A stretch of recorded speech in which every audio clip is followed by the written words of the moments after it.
Waalaikumsalam warahmatullahi wabarakatuh. Yang saya hormati Bapak, Ibu Dewan Juri, dan para hadirin, serta teman-teman yang saya banggakan. Halo semua, apa kabar? Baik. Perkenalkan, nama saya Yasya Iksani dari TPQ Al-Hidayah Air Mata Cina. Kali ini saya akan membawakan sebuah kisah yang berjudul Kisah Sahabat Umar bin Khattab. Teman-teman mau tidak dengar kisahnya? Mau.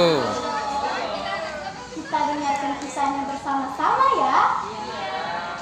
Dahulu di zaman Nabi ada sahabat Nabi Muhammad Sallallahu Alaihi Wasallam yang bernama Umar bin Khattab. Ia terkenal dengan keteguhan prinsipnya, keberanian, ketegasan, serta keadilannya sebagai pemimpin. Suatu hari, Nabi Muhammad SAW bersabda sambil menunjuk kepada Umar bin Khattab, "Ini adalah gembok pengunci fitnah. Ia akan menjadi gembok yang mencegah fitnah dan perpecahan di antara kalian selama ia masih hidup di tengah-tengah kalian." Hadis riwayat Al-Bazar dari Qudamah bin Mas'ud. Awalnya Umar bin Khattab termasuk seorang yang paling membenci Islam. Namun setelah masuk Islam pada tahun ke-6 kenabian, ia menjadi salah satu yang paling membela kekuatan Islam.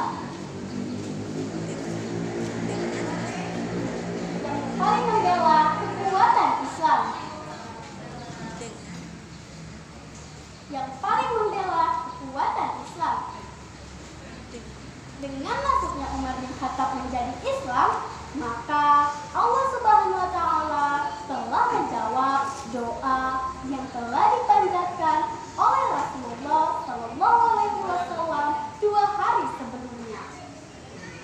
Ya Allah, kuatkanlah Islam dengan Umar bin Khattab atau Amr bin Hisham, yakni Abu Jahal. Sepanjang sejarah Islam, Khalifah Umar merupakan sahabat Rasulullah Sallallahu Alaihi Wasallam yang paling banyak dibicarakan karena gagasan dan perannya yang berkaitan dengan Islam. Umar bin Khattab menjadi khalifah kedua umat Islam, menggantikan Abu Bakar As-Siddiq. Umar bin Khattab dikenal sebagai orang yang sangat pemberani. Demi kebenaran dan keyakinan, ia mengikuti semua peperangan bersama Rasulullah Sallallahu Alaihi Wasallam. Keberanian Umar bin Khattab tercermin ketika ia mengabarkan keislamannya kepada setiap tokoh Quraisy. Saat orang-orang sedang berkumpul di Hijr Ismail dekat Ka'bah, Umar bin Khattab mengabarkan keislamannya kepada mereka. Mereka dengan spontan marah dan mengeroyok, juga memukuli kepada Umar bin Khattab, sehingga terjadi keributan besar. Ketika Umar bin Khattab akan hijrah, ia membawa sebuah busur panah dan pergi tawaf mengelilingi Ka'bah sebanyak 7 kali.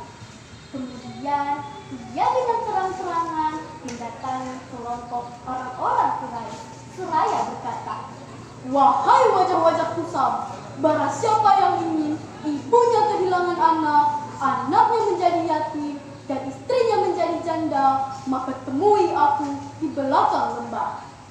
Teman-teman, ternyata tidak ada seorang pun yang berani mencicipinya. Perkembangan Islam di bawah kepemimpinan Umar bin Khattab sangat baik dan pesat.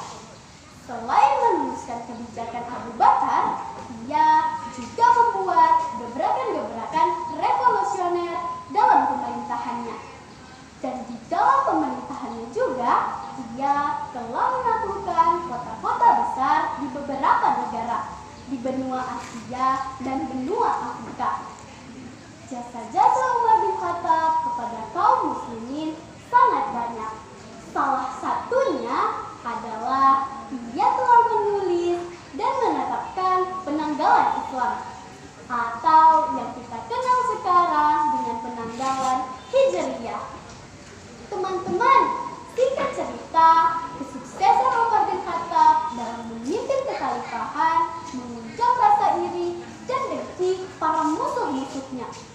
Salah satunya adalah virus Nahapandi, atau yang lebih dikenal dengan Abu Lutluk, seorang prajurit atau budak majusi dari Persia. Tragisnya, Abu Lutluk menghabisi Khalifah Umar bin Khattab ketika hendak mengimani sholat subuh pada tanggal 3 November 644 Masehi. Umar bin Khattab wafat pada usia 63 tahun, selama kurang lebih 10 tahun mengemban amanah sebagai khalifah. Dalam kitab Al-Mutahhab, sebelum meninggal, Umar bin Khattab sempat berwasiat agar khalifah sesudahnya betul-betul mengetahui hak orang-orang muhajirin dan menjaga kehormatan mereka. Dan akhirnya Umar bin Khattab pun dimakamkan di samping kedua makam sahabatnya, yaitu Muhammad Rasulullah SAW dan Abu Bakar As-Siddiq radhiyallahu anhu. Nah, teman-teman, dari sosok Umar bin Khattab kita dapat belajar dan bercermin tentang kepemimpinan hebat yang sangat mengagumkan. Dan alangkah mulia seseorang yang memiliki sifat peduli dan kasih sayang kepada sesama makhluk Allah. Begitulah Islam mengajarkan kepada seorang pemimpin yang kuat dan tegas, namun memiliki sifat sayang dan peduli. Karena seringkali kemuliaan hidup lahir dari sifat rendah hati. Sekian kisah dari saya, terima kasih. Wassalamualaikum warahmatullahi wabarakatuh. Waalaikumsalam warahmatullahi wabarakatuh.